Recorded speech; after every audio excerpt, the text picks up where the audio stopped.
Rosé suddenly appears, fluttering around your head. You're comforted by Rosé's arrival, if only for a moment.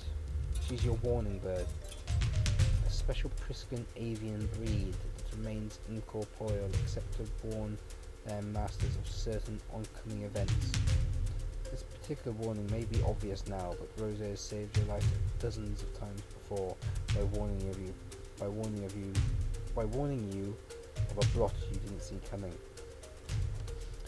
Rosé has just enough time to twirl her small blue furred body across your line of vision before evaporating back into a pouch on your belt.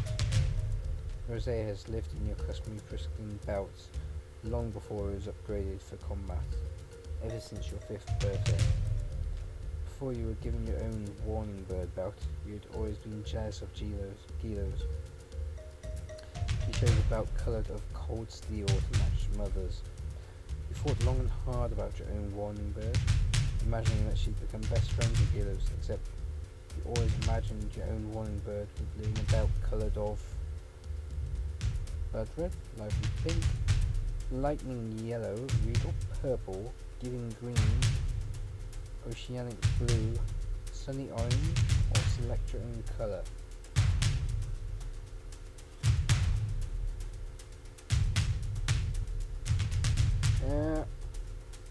Well, those are quite what I want. So I'm going to select my own colour.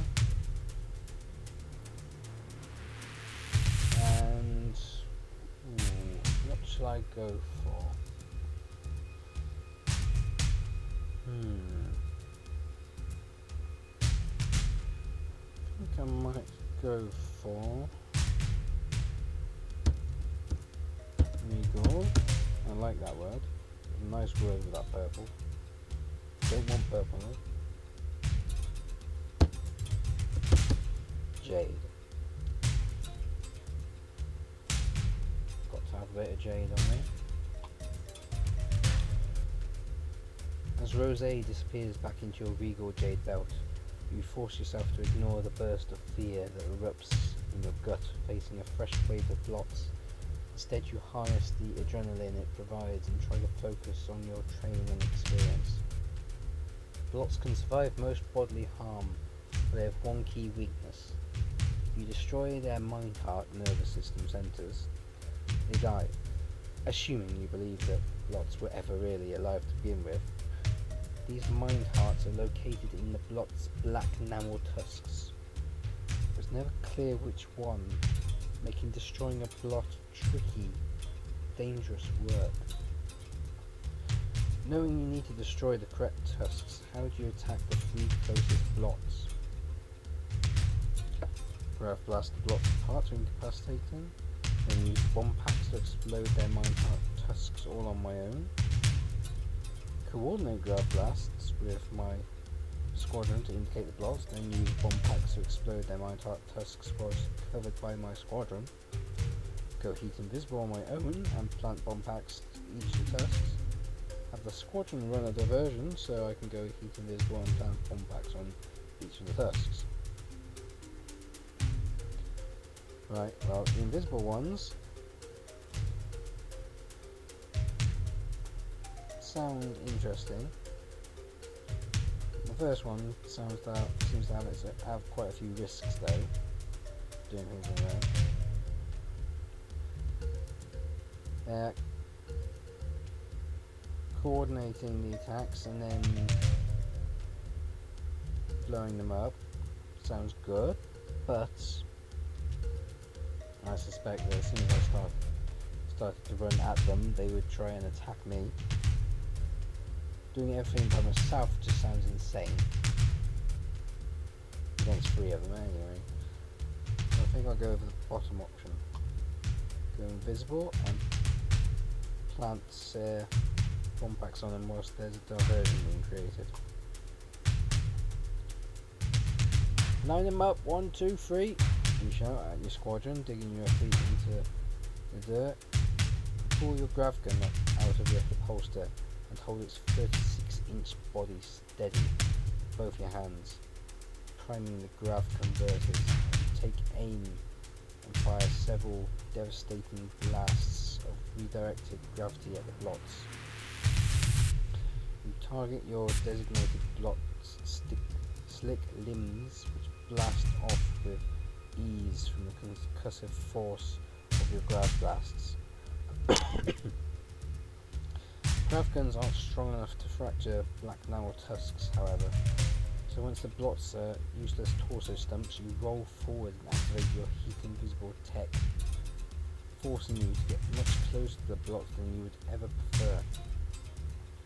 The smell of the blots' fetid corpse bodies is almost as overwhelming as the silence they bring. Blots project a field around their bodies that emulates the dead zone of space. Frigid temperatures, limited air, no sound. To be close to a blot is to feel as lifeless as their countless hordes. As you enter the blot's cold zone, you feel a rush of chilled silence, a dense pocket of nothingness. Luckily, blots can't sense their prey, can't see their prey. They can only detect when new heat signatures enter their cold zones. With a heat signature mask, blots usually cannot detect you until you've done the damage you need to do.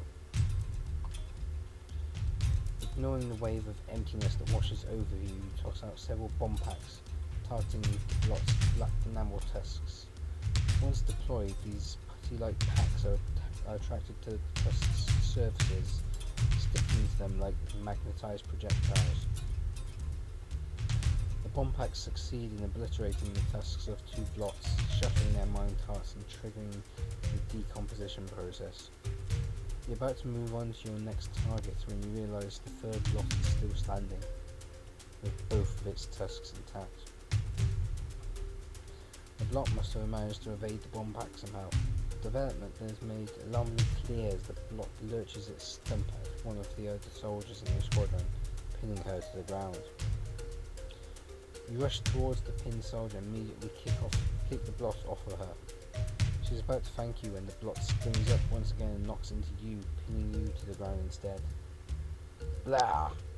It curses you, slam into the ground. You feel yourself take a hit to the back of the head, and sure enough your battlesuit visor indicates that the hit has lowered your life count.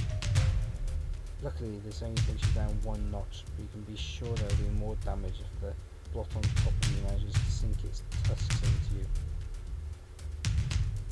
So far you've been fighting with cunning maneuvers. It's probably smartest to keep mastering that trait. This time though, you should also sharpen your weapon skills and your natural abilities. Right, at least move.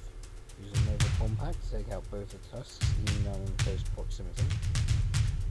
Crack one of the tusks from a bare hand and hope that I choose the right tusk. Trick the blot into biting down on my Tusk Buster Risk unit,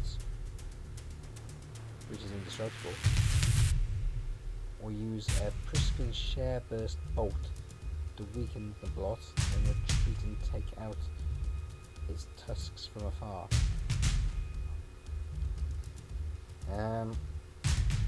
Well, as I don't want to be right next to it, last one sounds smartest. Share bursts are the most common Priskin attack. Concentrated burst of mental matter overwhelms most targets. Share bursts work best on intelligent life forms, but have been known to occasionally distract blots.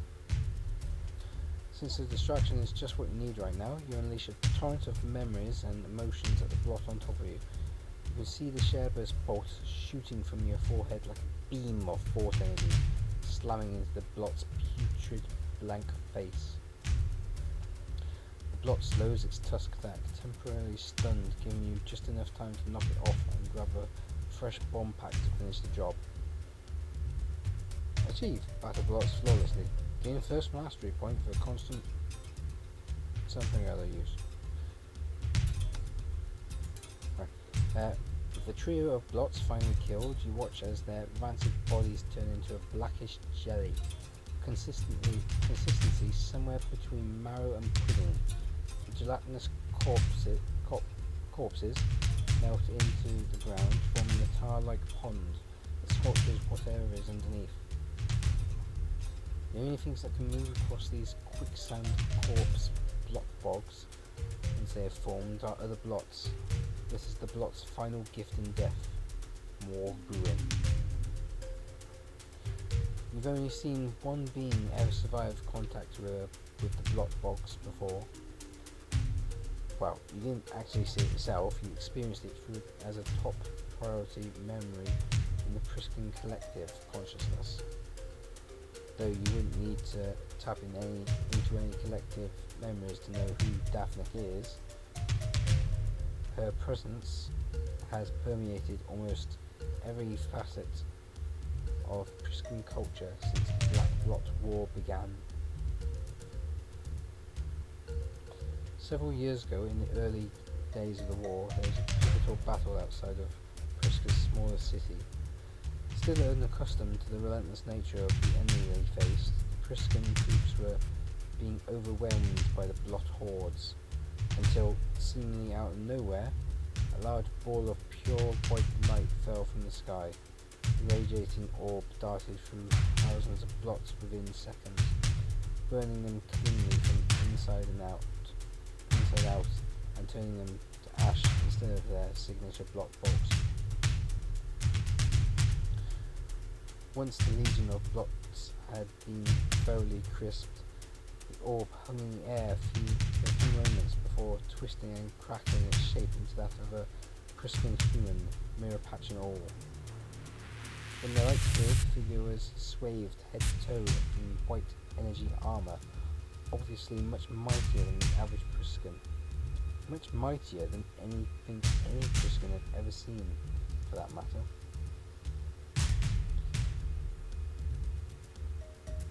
The few surviving Priscan troops were stunned. No one had ever found a way to cleanly kill blots before. The troops were further stunned when they tried to reach out to the figure and their absorption powers were completely blocked.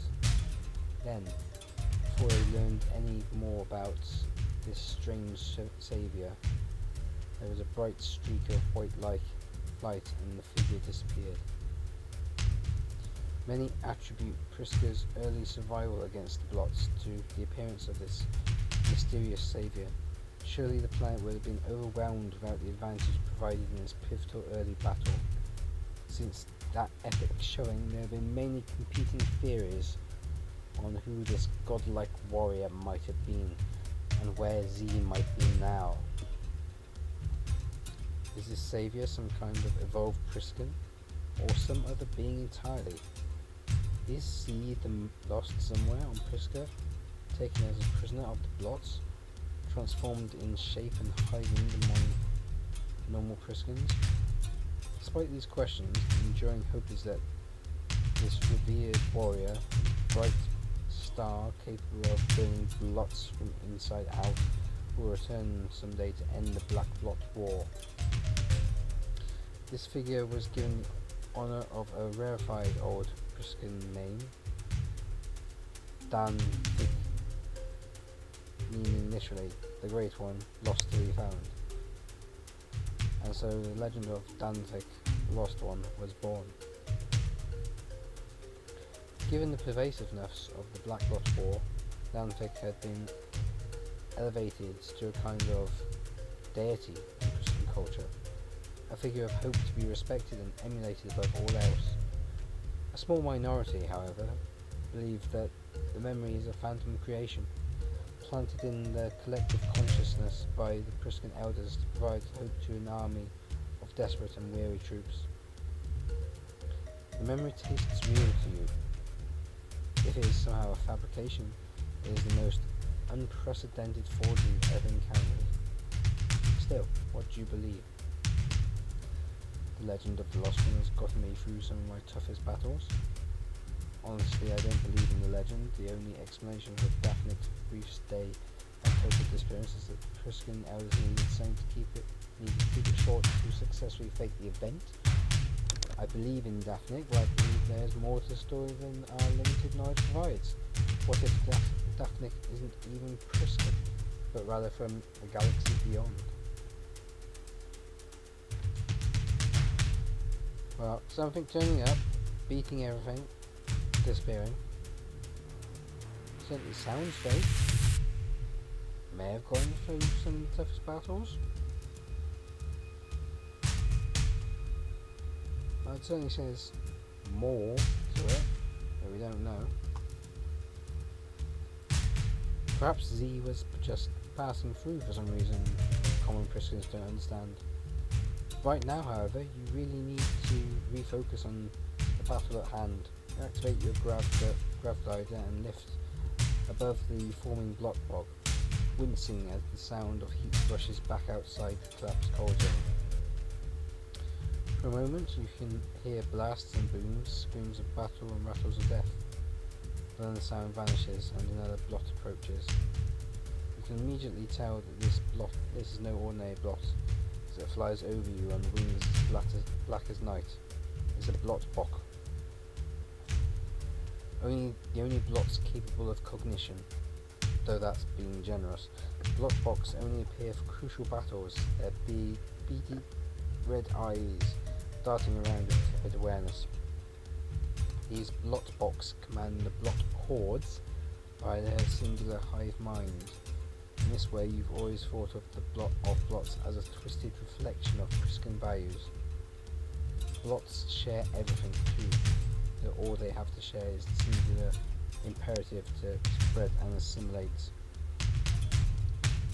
You know, blotbocs are much more difficult to kill than ordinary blots, especially when they retain one useful trait or skill after their blot conversion.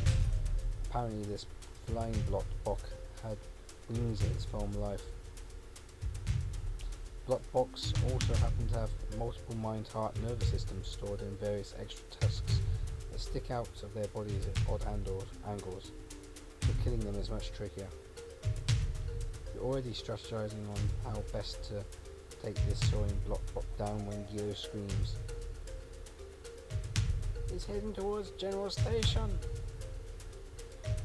Hearing Gilo's voice, your mind flashes to Mother's final request in the private command office, and you quickly cover it up. Now is not the time for Gilo to learn this terrible truth.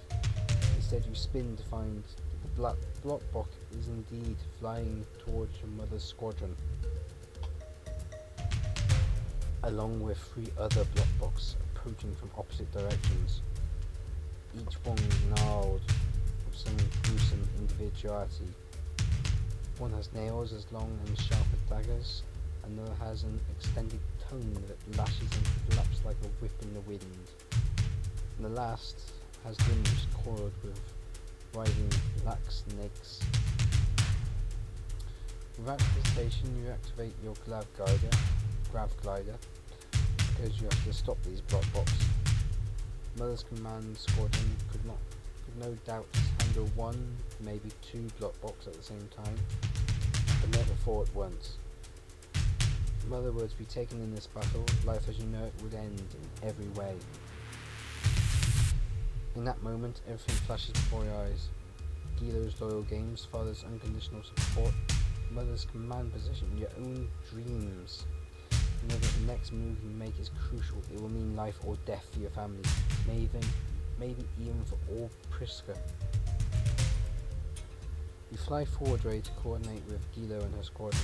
Suddenly you feel your stomach drop, the edges of your vision blur, and a deep red light begins to creep into the corners until it pours over you entirely. Then the red light envelops everything, and all you can feel is your body burned apart, the world breaking into fluid crimson shards. Then you scream.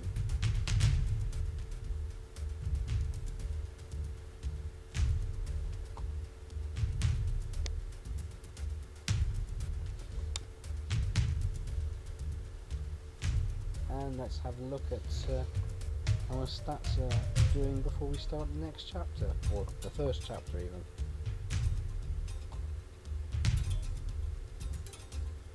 Current life 9, maximum life 10.